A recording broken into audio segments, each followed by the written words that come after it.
నమస్తే అండి. ఎలా ఉన్నారు? ఓకే, పాడుతా తీయగా ఇలాంటి చాలా ప్రోగ్రామ్స్లో మీరు పార్టిసిపేట్ చేశారు కాబట్టి సో సింగర్ ప్రవస్తి బయటకు వచ్చి సో తెర వెనకాల ఇలాంటివి కొన్ని జరుగుతాయి, సో తనని చాలా ఇబ్బంది పెట్టారు అంటూ కూడా అమ్మాయి బయటికి వచ్చి వీడియో బైట్స్ రిలీజ్ చేయడం మనం చూస్తున్నాం. అంటే యాజ్ మీరు అందులో పార్టిసిపేట్ చేశారు కాబట్టి ఏంటి అసలు నిజంగానే ఇవన్నీ ఉంటాయా అందులో? అంటే ఆ షోలో ఏం జరిగింది అనేది 100% నాకు తెలియకపోయినా నేను పార్టిసిపేట్ చేసిన షోస్ లో నేను 10-11 రియాలిటీ షోస్ లో నేను పార్టిసిపేట్ చేశాను. సో చాలా వాటిలో నాకు కూడా అట్లాంటి బ్యాడ్ ఎక్స్పీరియన్సెస్ అయితే నేను ఫేస్ చేశాను. ఓకే, మీరు కూడా? ఫేస్ చేశాను. ఇన్ఫాక్ట్ నేనే కాదు, వెళ్ళే వాళ్ళు అందరూ ఫేస్ చేస్తారు, చాలా మంది ఫేస్ చేస్తారు. బట్ బయటికి చెప్పరు అనమాట. అంటే ఎందుకులే చెప్తే మళ్ళీ మనకేమైనా వచ్చే ఆఫర్స్ కూడా రావేమో అట్లా అనుకుని భయపడి చెప్పరు. ఓకే, అంటే బ్యాడ్ ఎక్స్పీరియన్స్ అంటూ అని చెప్పారు కదా మ్యామ్, లైక్ ఎలాంటి బ్యాడ్ ఎక్స్పీరియన్స్ మీరు ఫేస్ చేశారు? అంటే అసలు చాలా ఉన్నాయండి. ఫర్ ఎగ్జాంపుల్ ఇప్పుడు ఒక షోలో అయితే ముందు రోజే చెప్పేశారనమాట. అంటే ఒక రోజు ఒక మంచి ఫాస్ట్ బీట్ మంచి మాస్ సాంగ్ పాడాను, బాగా హిట్ అయింది అండ్ జడ్జెస్ బాగా చాలా ఇంప్రెస్ అయ్యారు అండ్ అవుట్ ఆఫ్ 30 స్కోర్ కూడా వచ్చింది. అండ్ ఆ రోజు నైట్ ఆ ప్రోగ్రామ్ డైరెక్టర్ మాకు కాల్ చేసి రేపు మీ అమ్మాయిని ఎలిమినేట్ చేసేస్తున్నామని చెప్పేసి మా మదర్తో చెప్పడం జరిగింది. అంటే this happened when I was young అనమాట. సో ముందు రోజు నైటే చెప్పారు ఇట్లా మీ అమ్మాయిని తీసేస్తామంటే మై మామ్ వాజ్ లైక్ ఎందుకు ఇవాళ చాలా మంచి స్కోర్ వచ్చింది కదా, అలా ఎలాగ ఎలిమినేట్ చేస్తారైనా మీరు ముందే ఎలా చెప్పేస్తున్నారు రేపు కదా అంటే అంత అమాయకంగా అడుగుతున్నాం అనమాట మేము. ముందే ఎలా చెప్తారు అని చెప్తే అది అంతే, అది అంటే ఇవాళ బాగా పాడింది కదా ఎట్లా చేస్తారు అంటే మాకు వేరే అమ్మాయి ఉందండి, మేము తనకి ఇంపార్టెన్స్ ఇవ్వాలి కాబట్టి ఇది ఆల్రెడీ డిసైడెడ్, మేము తీసేయాలి. అయినా ఫాస్ట్ బీట్సే కదా మీ అమ్మాయి పాడేది, వేరే సాంగ్స్ తను పాడలేదు, సో ఒక ఫాస్ట్ బీట్సే పాడుకుంటే సరిపోదు కదా, అదే మీరు బయటకు వెళ్ళి ఎక్కడన్నా పాడుకోండి అంటే చాలా లోగా మాట్లాడారు అనమాట. ఇప్పుడు సాంగ్స్ అనేది రకరకాల సాంగ్స్ ఉంటాయి, ఇప్పుడు ఒక్కొక్కళ్ళ వాయిస్ కల్చర్ ఒకలాగా ఉంటుంది, దానికి చాలా ఇన్సల్టింగ్ గా మాట్లాడారనమాట. సో నేను ఇంకా ఫుల్ ఏడ్చేసాను, ఇంకా ఏడ్చేసి భయంతో అట్లాగే అదే ఏడు గొంతుతో ఇంకా నెక్స్ట్ డే ఎపిసోడ్ లో పాడాను అండ్ ఎలిమినేట్ అయిపోయాను. సో ఇది జరిగిన తర్వాత కొన్ని రోజులకి చక్రి గారు టాలెంట్ హంట్ జరిగింది. అందులో ఇప్పుడు ఈ ముందు హిట్ అయిన సాంగ్ ఏదైతే ఉందని చెప్పానో ఆ స్టేజ్ మీద నన్ను దాని గురించి అడిగారు. ఆయన కాంటెస్ట్ కి వెళ్ళి ఆయన పాట నేను పాడుతుంటే లేదు ఇది కాదు కౌసల్య గారు అనమాట, నాకు బాగా గుర్తు, ఈ పాట కాదు ఇలాంటి కాదు నువ్వు పాడాల్సింది అన్నారు. అదే ఇప్పుడు టీవీలో వేసింటే ఢడాంగా వేసిండేవారు సస్పెన్స్ లాగా, కానీ తను చెప్పింది లేదు ఇది కాదు ఆ పాట పాడాలి నువ్వు అని చెప్పేసి అంటే I was like very happy and పాడాను. అందులో నేను ఫైనల్స్ దాకా వచ్చాను, చక్రి గారు ఆపర్చునిటీ ఇచ్చారు. సో ఒక్క చోట అదే రీజన్ కి ఎంతో బ్యాడ్ గా రిజెక్ట్ అయిన నేను ఒక మ్యూజిక్ డైరెక్టర్ అదే సాంగ్ కి అదే వాయిస్ కి ఆయన నన్ను అంతలాగా మెచ్చుకున్నారు. చక్రి గారు అంటే చాలా పెద్ద మ్యూజిక్ డైరెక్టర్. సో ఇలాంటి ఎక్స్పీరియన్సెస్ నాకు చాలా జరిగాయి. ఓకే, సో అంటే తిను కామెంట్ చేసిన వ్యక్తులలో కూడా లెజెండరీ మ్యూజిక్ డైరెక్టర్ కీరవాణి గారు ఉన్నారు, అలాగే సునీత గారు, అంటే చాలా పెద్ద వ్యక్తులని తను కావాలని చెప్పి ఇలా బయటకు ఎలిమినేట్ అయిన సందర్భంలో ఏం చేయాలో తెలియక వాళ్ళపై కావాలని చెప్పి ఇలా అంటుందని చెప్పి కూడా చాలా మంది అనుకుంటున్నారు. దానికి మీ సమాధానం ఏంది? అంటే తన పర్టికులర్ సిచ్యువేషన్ లో తను కావాలని చెప్తుందా నిజంగా చెప్తుందా నాకు తెలియదు, కానీ తను చెప్పే అన్ని అయితే జరుగుతాయండి జనరల్ గా. అంటే ఎపిసోడ్ ముందే సాంగ్స్ మార్చేయడము, లేదా మన లిస్ట్ లో ఉండే సాంగ్స్ తీసి పక్కన వాళ్ళకి ఇచ్చేయడము, అండ్ ఎపిసోడ్ ముందు వెళ్ళే లైక్ షూట్ స్టార్ట్ అయ్యే ముందే డిమోటివేట్ చేసి వాళ్ళని మాట్లాడడము, ఇవన్నీ జరుగుతాయి.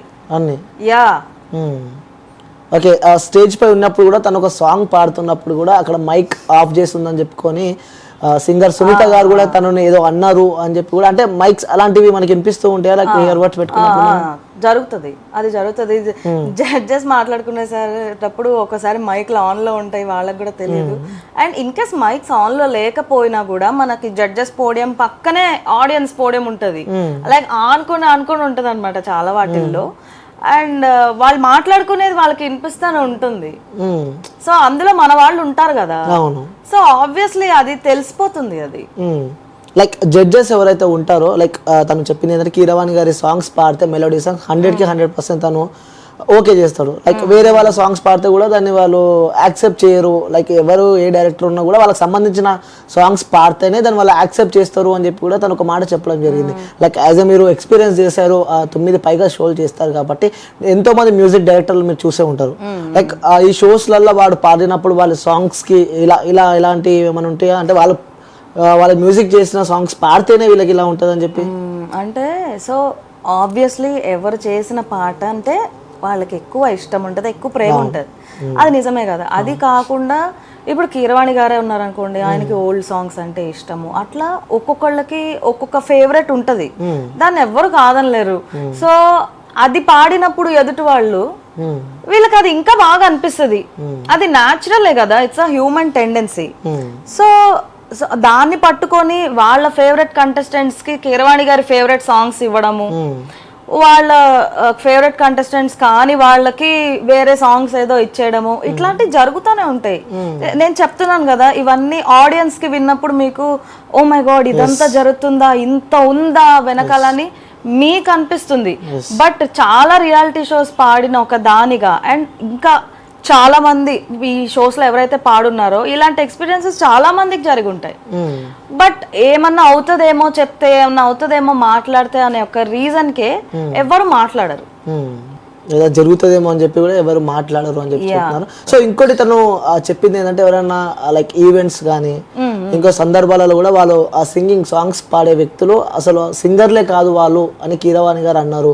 అప్పుడు నేను చాలా బాధపడ్డా అని చెప్పి కూడా ఈ అమ్మాయి చెప్పడం జరిగింది. లైక్ అంటే ఈవెంట్స్ లలో పాడితే అసలు వాళ్ళు సింగరే కాదని చెప్పి కూడా, అంటే అలా మ్యారేజెస్ అని మ్యారేజెస్. సో యాక్చువల్ గా అందులోనే ఉండే వేరే కంటెస్టెంట్స్ ని నేను కనుక్కున్నాను అనమాట, ఇట్లా ఏమైనా ఈ టాపిక్ జరిగింది అసలు దీని గురించి జనరల్ గా అడిగితే వాళ్ళు చెప్పింది ఏంటంటే మొత్తం కాదు, తను చెప్పిన దాంట్లో కొన్ని నిజాలు ఉన్నాయి, కొన్ని లేవు కూడా అన్నట్టు చెప్పారు పక్క కంటెస్టెంట్స్.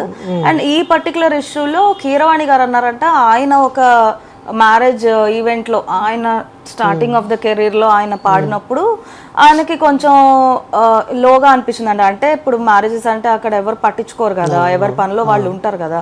సో ఆయనకు అనిపించిందంట, నాకు వచ్చిన కళని నేను అవమానిస్తున్నానా, ఇట్లా నేను పాడుతుంటే కనీసం ఎవరు వినని కూడా వినట్లేదు అని చెప్పేసి అప్పటి నుంచి ఆయన అట్లాంటి షోస్ కి వెళ్ళలేదంట. సో అది ఆయన సొంత ఎక్స్పీరియన్స్, ఆయన చెప్పారు అని చెప్పి ఆ పాడతా తీగాలో ఉన్న వేరే కంటెస్టెంట్స్ నాతోటి అన్నారనమాట. Okay, yeah. సో అంటే ఈ ఎంటైర్ ఇష్యూకి యావత్ సమాజం లైక్ చూసే తెలుగు ప్రేక్షకులు కూడా షాక్ అయిపోయారు. లైక్ ఎందుకంటే మనకి ఇంత ముందుకు చెప్పినట్టు తెరపైకి ఓలా ఉంటే తెర వెనకాల ఓలా ఉంటుంది. లైక్ ఆ లోపల ఉండే ఆ కష్టాలు కానీ, సో ఇలాంటి ఇబ్బందులు కానీ బయటికి మీరు చెప్పే వరకు, ఎందుకంటే మీరు అందులో ఉంటారు కాబట్టి అది మీకే తెలుసు అందులో ఏం జరిగి ఉంటుంది. ఈ అమ్మాయి బాడీ షేమింగ్ అంటూ ఏదో మాట్లాడింది, దాని గురించి మీరేమంటారు? అంటే అది పర్సనల్ గా లైక్ కాస్ట్యూమర్ ఎవరైతే ఉన్నారో మేబీ ఆ పర్సన్ ఏమన్నా తనకి అట్లా ఇన్సల్టింగ్ గా మాట్లాడి ఉండొచ్చు. It's a very very bad thing. అంటే తను ఛానల్ నోటీస్ కి లైక్ ఆ డైరెక్టర్ గానీ ఎవరన్నా నోటీస్ కి మేబీ తీసుకెళ్లి ఉండాల్సిందేమో, అప్పుడు ఆ మూమెంట్ లోనే తీసుకెళ్లి ఉండాల్సింది. బట్ డ్రెస్సింగ్ విషయంలో అయితే ఇన్ జనరల్ అట్లా అయితే నేనైతే ఫేస్ చేయలేదండి. అంటే మీరు ఈ డ్రెస్సే వేసుకొని పాడాలి, ఇలాగనే ఉండాలి, మాకు కొంచెం ఎక్స్పోజింగ్ చేయాలి, ఇలాంటిది నేనైతే ఎప్పుడు వినలేదు, ఫేస్ చేయలేదు. ఓకే, లైక్ ఉంటాయా ఇలా ఎక్స్పోజింగ్ చేయాలి, ఎందుకంటే ఆన్ స్క్రీన్ లో మీరు కనిపిస్తూ ఉంటారు కాబట్టి కొంచెం బ్యూటీ యాడ్ చేయాలి, ఇలాంటి డ్రెస్సింగ్ వేసుకోవాలి, సో ఇలా ఉండాలి అని చెప్పి కూడా అంటే మంచి డ్రెస్సులు వేసుకోవాలని ఆబ్వియస్లీ చెప్తారు. ఎందుకంటే స్క్రీన్ లో కనిపించేటప్పుడు స్క్రీన్ లుక్ కూడా కావాలి కదా.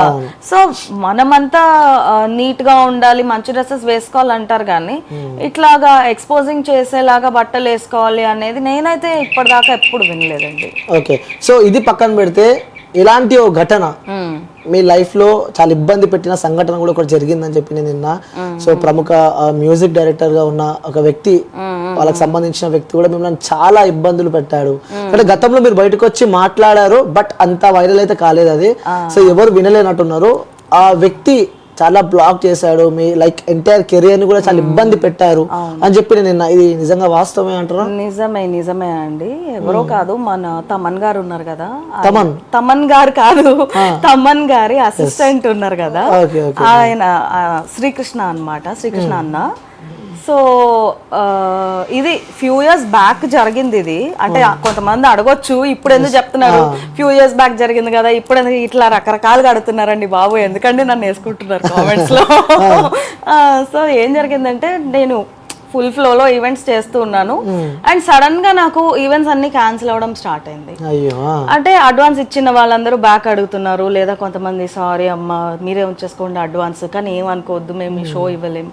ఇలా ఒక 4 shows వరుసగా 5 days లో 4 shows క్యాన్సిల్ అయిన తర్వాత 5th person ఇట్లా ఫోన్ చేసినప్పుడు మేము అడిగామన్నమాట, ఏంటి ఏమైంది మాకు అర్థం కావట్లేదు, 4 days నుంచి ఇట్లానే జరుగుతుంది, మాకు ఎవరన్నా పోనీ హింట్ అన్నా ఇవ్వండి, ఏమైందో మా సైడ్ నుంచి ఏమైనా మిస్టేక్ అయిందా మీరు చెప్పండి, మేము ఎవరికి చెప్పము మీరు చెప్పండి. అంటే ఆ ఈవెంట్ మేనేజర్ చెప్పింది ఏంటంటే, ఇట్లా శ్రీకృష్ణ గారు ఉన్నారు కదండి, ఆయన చెప్తున్నారు మాకు చెప్పారు, నేహాకి గనక మీరు షోస్ ఇచ్చారంటే నేను అండ్ మా టీమ్ ఎవరైతే ఉన్నామో మేమెవరము మీకు రాము, మీకు తను కావాలో మేము కావాలో తేల్చుకోండి మీరు అని చెప్పేసి అన్నారండి. మరి మీ అమ్మాయి పర్ఫార్మర్ మంచి పర్ఫార్మరే, మేమేం కాదంటలేదు, కానీ మీ అమ్మాయి ఒక్క అమ్మాయి కోసం మేము వాళ్ళందరినీ వదులుకోలేము కదా, ఎందుకంటే వాళ్ళు చెయ్యము అంటే మా లైఫ్లు కూడా రిస్క్లో పడిపోతాయి, మాకు ఇదంతా అవ్వదు కదా, సో మీరు ఇది మళ్ళీ ఆయన అడగండి, ఎందుకంటే అడిగితే కూడా మళ్ళీ మాకు ప్రాబ్లం అవుతుంది, మా లైఫ్ మీద మీరు దెబ్బ కొట్టిన వాళ్ళు అవుతారు, ప్లీజ్ అండి అని రిక్వెస్ట్ చేశారు. సో కానీ అప్పుడు మేము నమ్మలేదు, చాలా వరకు నమ్మలేదు, ఎంత ఒక 80% నమ్మలేదండి. ఎందుకంటే శ్రీకృష్ణ అన్న నన్నెందుకు ఇట్లా చేస్తాడు, తనకి నాతోటి ఏం ఎనిమిటీ ఉంది, మేమిద్దరం సేమ్ ఊరు కూడా కదా మాది, నాకు కలిసినప్పుడు ఎప్పుడు నాతో బాగా మాట్లాడతాడు అండ్ అప్పుడప్పుడు సాంగ్ సెలెక్షన్లో కూడా ఏదైనా ఉంటే నాకు హెల్ప్ కూడా చేస్తాడు కదా రియాలిటీ షోస్లో, ఎందుకబ్బా ఇట్లా అని చెప్పేసి సరే ఇంకా మన లక్కే ఇట్లా ఉందేమో అనుకుని వదిలేసాం, పక్కన పెట్టేసాం. కట్ చేస్తే కొన్నాళ్ళ తర్వాత ఒక షో వాళ్ళు ఈవెంట్ మేనేజర్ కాకుండా డైరెక్ట్ షో ఎవరైతే పెట్టుకుంటున్నారో వాళ్ళే నన్ను పిలిచారనమాట. లైక్ ఇందాక చెప్పాను కదా ఒక పాట బాగా హిట్ అయింది అని చెప్పేసి, సో మాకు ఆ అమ్మాయి కావాలి, మాకు ఖచ్చితంగా ఆ అమ్మాయి కావాలి అని చెప్పేసి వాళ్ళు నన్ను పిలిచారు. అదే ప్రోగ్రామ్ లో శ్రీకృష్ణ అన్న, గీతా మాధురి అక్క వాళ్ళు కూడా ఉన్నారు. ఉంటే వాళ్ళు దేవర్ లైక్ మేము అసలు ఆ పాట కోసమే పెట్టుకున్నాము ఈ అమ్మాయిని ఇక్కడ పాడాలని చెప్పేసి, ఒకసారి ఇది శ్రీకృష్ణను తన చేత స్టేజ్ మీద పాడించండి అని చెప్పేసి ఈవెంట్ మేనేజర్తో చెప్పాను. చెప్తే అన్న వచ్చేసి నేను పాడనన్నాడు.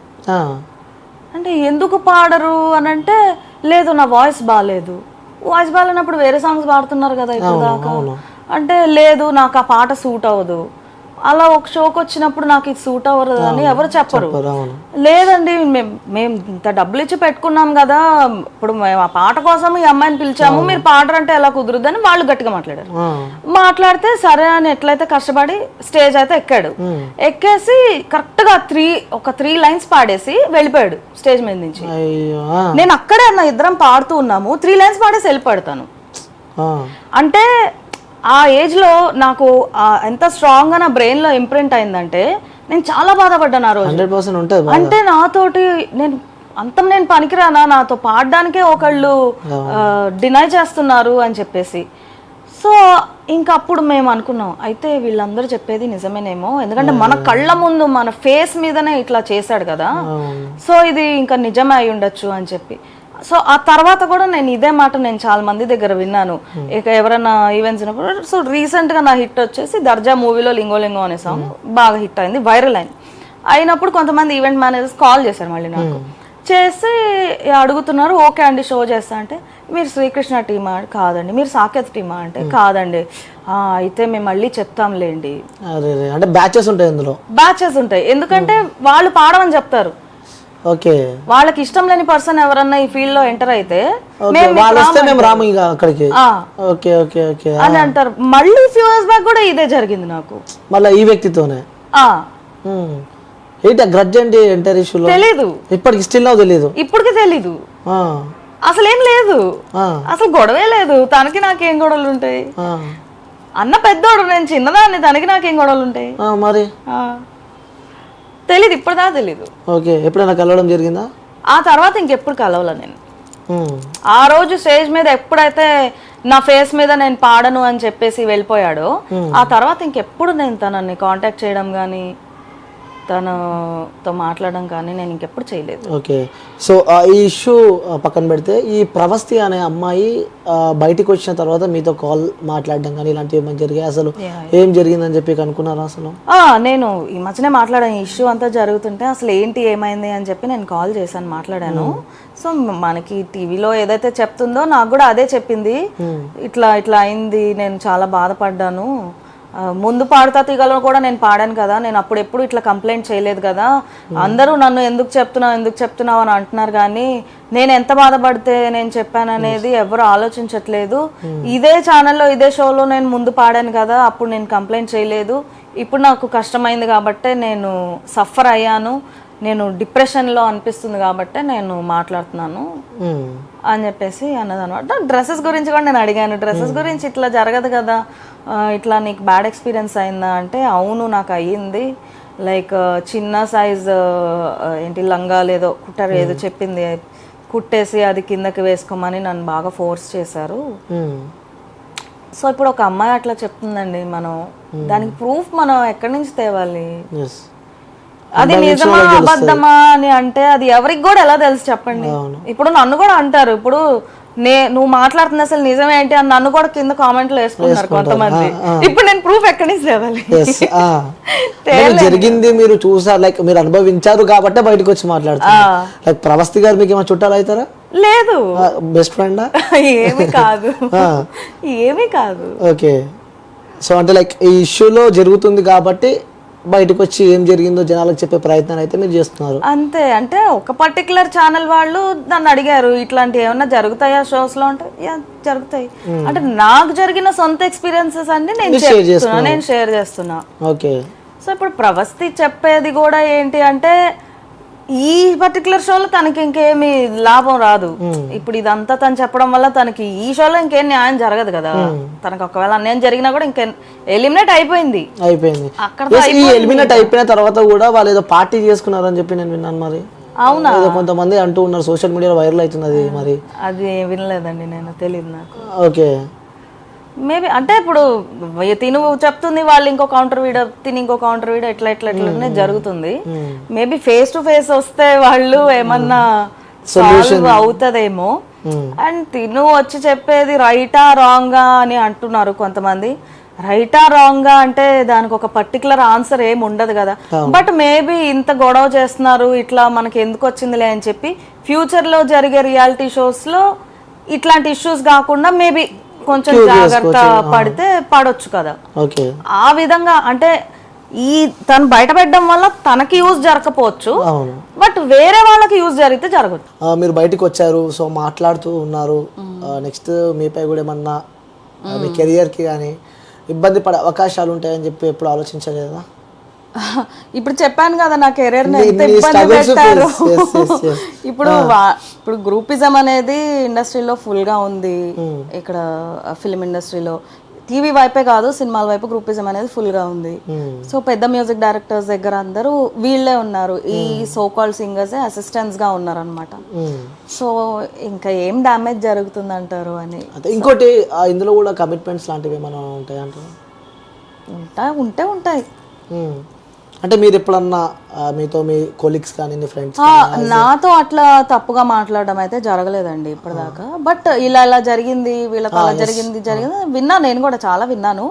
బట్ నేను స్ట్రాంగ్ గా ఏం బిలీవ్ చేస్తానంటే మనం ఉండే దాన్ని బట్టి, మనం బిహేవ్ చేసే దాన్ని బట్టి కూడా డెఫినెట్ గా ఎదుటి వాళ్ళ చూపు ఉంటది అండ్ వాళ్ళ మాట కూడా ఉంటది. నేనైతే స్ట్రాంగ్ గా దాంట్లో బిలీవ్ చేస్తాను. సో నాకు ఇట్లాంటి ఎక్స్పీరియన్సెస్ అయితే అసలు అవ్వలేదు. అవకాశాలు ఇస్తాము, పైకి తీసుకొస్తాము, పెద్ద మ్యూజిక్ డైరెక్టర్ కూడా మేము లైక్ సింగింగ్ ఒక పార్ట్ ఇస్తాము. జరుగుతుంటాయండి, ఎందుకు జరగవు? ప్రతి దగ్గర జరుగుతాయి కదా, ఎక్కడ జరగవు? సాఫ్ట్వేర్ కంపెనీస్ లో లేవా, లేకపోతే డాక్టర్స్ దగ్గర లేవా? ఇప్పుడు అసలు అంతా ఇప్పుడు ఎవరు పట్టించుకోవట్లేదు కూడా. సో జరుగుతున్నాయి. ఓకే. సో చివరిగా చూసే వ్యూవర్స్కి, ప్రజలకి ఏం చెప్తారు మీరు? లైక్ ఎందుకంటే ఇలాంటి ఇష్యూస్ బయటకు వచ్చినప్పుడు జనాలు భయపడుతూ ఉంటారు. లైక్ ఎవరైనా ఆ సింగర్ కావాలని చెప్పి అవకాశాలు ఉన్నా, సో అప్కమింగ్ ఇప్పుడు వచ్చే 18+ వాళ్ళు కానీ ఆ సింగర్ని చేద్దాము నా కొడుకుని కూతురు అని చెప్పి ఎన్నో కళలు కన్న వాళ్ళు కూడా ఇలాంటి ఆరోపణలు బయటకు వస్తే వాళ్ళు భయపడుతూ ఉంటారు. లైక్ నా కూతురికి ఏమైనా జరగవచ్చు. సో ఎగ్జాక్ట్లీ ఇప్పుడు మీరు కరెక్ట్ గా చెప్పారు. నన్ను కింద కామెంట్స్ లో కొంతమంది తిట్టేస్తున్నారు, ఎందుకు ఇట్లా భయపెట్టేస్తున్నారు, ఇంకా ఎవరు రాకూడదా ఇండస్ట్రీకి, ఇంకా రాకూడదు అన్నట్టు చెప్పేస్తున్నారు అని. No, I'm only giving a reality check about reality shows. అన్నిటికీ ప్రిపేర్ అయ్యి రండి, అది నేను చెప్పేది. ఎగ్జాక్ట్లీ ఇప్పుడు మీరు క్యాచ్ చేశారు కరెక్ట్ గా. ఏంటి అంటే చాలా స్మూత్ గా ఉంటది అనుకొని రావద్దు, ఎందుకంటే బాధపడతారు. అండ్ నేను చెప్పేది ఏంటంటే మీరు రావద్దు, ఇంట్లో ఆగిపోండి, ఇక్కడ వేస్ట్, ఇక్కడ ఏం జరగదు, అది కాదు నేను చెప్పేది. ఏంటంటే ఇండస్ట్రీలో పైకి రావాలంటే అది అందరి వలన అయ్యేది కాదు, దానికి ఒక టైం అనేది ఉంటది. నేను ఇప్పుడు వచ్చి రేపు సక్సెస్ అయిపోవాలి అని అనుకుంటే కుదరదు. దానికి ఒక లాంగ్ ప్రాసెస్ ఉంటది, దానికి మనం మెంటలీ మనం ప్రిపేర్ అయి రావాలి. ఆ మైండ్ సెట్ తో మనం రాలేదనుకోండి, ఒకసారి ఓడిపోగానే వెళ్ళిపోతాం, ఇంకా డిసప్పాయింట్ అయిపోయి. సో అట్లా చేసుకోవడం వల్ల యూజ్ లేదు. వచ్చే వాళ్ళు రండి, హ్యాపీగా రండి, ప్రాబ్లం ఏం లేదు. అంటే ఇప్పుడు ఒకటి జరిగింది, దాన్ని మర్చిపోయి నెక్స్ట్ ఏంటి అలా ఆలోచించాలి. ఆ యాటిట్యూడ్ తో ఉండే వాళ్ళైతే రండి, నో ప్రాబ్లం. కొన్ని కూడా ఆ మనసుకు తీసుకొని ఏమన్నా జరిగే అవకాశాలు ఉంటాయి, లైక్ డీప్ గా తీసుకొని కూడా. ఇప్పుడు ఈ అమ్మాయి అట్లానే కదా, డీప్ గా తీసేసుకుంది, బాగా మనసులో బాగా తీసుకుంది. సో నేను డిప్రెషన్ లో ఉన్నాను అని అంటుంది. సో అంత లెవెల్ దాకా వెళ్ళే అంత సెన్సిటివ్ గా ఉన్న వాళ్ళు కొంచెం ధైర్యంగా మీ ధైర్యం పెంచుకొని రండి అంటున్నాను నేను, అంతే. Okay ma'am, thank you ma'am. మీరు బయటకు వచ్చి మాట్లాడుతున్నారు, ఎందుకంటే యాజ్ ఎ ఉమెన్ గా. ఒక కామెంట్ చూస్తే నాకు నవ్వు వచ్చింది. ఈమె బాగా పాడుతుంది కదా, ఈమె కావాలని ఇప్పుడు టీఆర్పీ కోసం చెప్తుంది, ఈమెకి గాడ్ ఫాదర్ ఉన్నారు ఇండస్ట్రీలో. అరే బాబు, నాకు గాడ్ ఫాదర్ ఉంటే నేనెందుకు అన్ని షోస్ లో ఎలిమినేట్ అవుతాను, నాకెందుకు ఇన్ని నష్టాలు జరుగుతాయి? అలాంటిది ఎవరు లేరు. అలాంటిది ఉంటే ఎప్పుడో వేరేలాగా ఉండేది కదా సిచ్యువేషన్. సపోర్ట్ ఉంటే నేను ఎందుకు వేరే వాళ్ళు మిమ్మల్ని ముందే తీసేస్తామని నన్ను బెదిరించి ఎలిమినేట్ చేసే పరిస్థితి నాకెందుకు ఉంటది? నాకు గాడ్ ఫాదర్ అనేది ఉంటే. నేను గెలిచాను, కొన్ని షోస్ లో నేను గెలిచా. కొంతమంది అది కూడా అంటున్నారు, మీరు గెలిచారు కదా, ఈ అమ్మాయి గెలిచి కూడా ఇట్లా మాట్లాడుతుంది ఏంటి? అవును గెలిచాను, కానీ ఆ షోలో ఎన్ని జరిగినాయి వాళ్ళకి తెలుసా? తెలీదు కదా, మాకే తెలుస్తుంది అది. సో జరుగుతాయి, అవన్నీ జరుగుతాయి. నేను ఏం అబద్ధాలు చెప్పట్లేదు, నాకు జరిగింది మాత్రమే నేను చెప్తున్నాను. నేనేమి వ్యూస్ కోసం చెప్పట్లేదు, అలాంటిది ఏమీ లేదు. Okay, so as a singer కాబట్టి మీరు ఇంతమంత కాంట్రవర్షియల్ లైక్ మాట్లాడుకున్నాం కాబట్టి మా వ్యూయర్స్ కోసం ఒక సాంగ్ పాడతారా? Yeah, okay. కమ్మని ఈ ప్రేమ లేఖలే రాసింది హృదయమే, ప్రియతమా నీ వచట కుశలమానే నిచట కుశలమే, ఊహలన్నీ పాటలే కనుల తోటలో, తొలి కలల కవితలే మాట మాటలో, ఏహే కమ్మని ఈ ప్రేమ లేఖలే రాసింది హృదయమే, ప్రియతమా నీ వచట కుశలమానే నిచట కుశలమే. రైట్ అండి, సూపర్, చాలా అద్భుతంగా వాడారు. సో నిజంగా అదే సాంగ్ వింటున్నట్టు ఫీల్ వచ్చింది. సో థ్యాంక్ యూ అండి, thank you so much. Thank you.